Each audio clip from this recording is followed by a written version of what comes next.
دیکھ رہے ہیں سٹی انڈیا نیوز چینل، حق کی آواز۔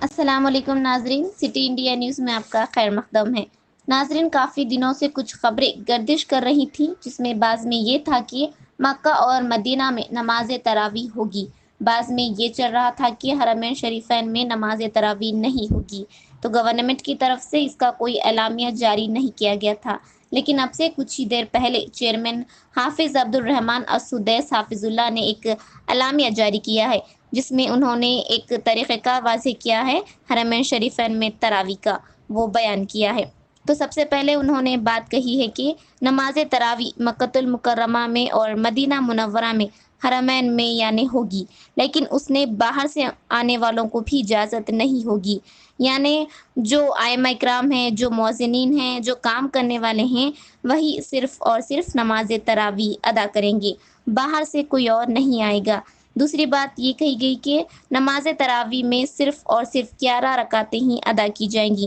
چونکہ پہلے 20 رکعتیں ادا کی جاتی تھیں، لیکن اب صرف 11 رکعتیں ہی نماز تراویح میں ادا کی جائیں گی۔ تیسری بات یہ کہی گئی کہ جو قنوت وتر کیا جاتا ہے نماز تراویح کے آخر میں، وہ بالکل نہایت مختصر ہوگا، جس میں اللہ رب العزت سے اس وبا سے چھٹکارے کے متعلق دعائیں مانگی جائیں گی، یعنی لمبا قنوت وتر نہیں ہوگا۔ اور چوتھی چیز ذکر کی گئی اس میں وہ یہ تھی کہ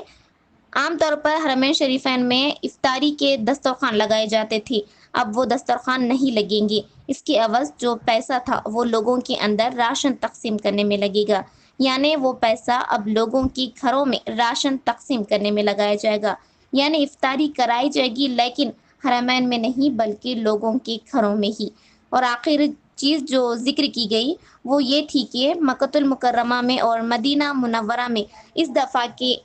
دفعہ کوئی اعتکاف نہیں ہوگا۔ تو یہ ایک مختصر سا اعلامیہ چیئرمین حافظ عبد الرحمان السدیس حافظ اللہ کی جانب سے جاری کیا گیا ہے، اور اللہ رب العزت سے دعا ہے کہ اللہ رب العزت اس وبا کو جلد از جلد اس دنیا سے ختم کر دے، تاکہ حرمین شریفین کی رونقیں بحال ہو سکے۔ Bureau report, city India news.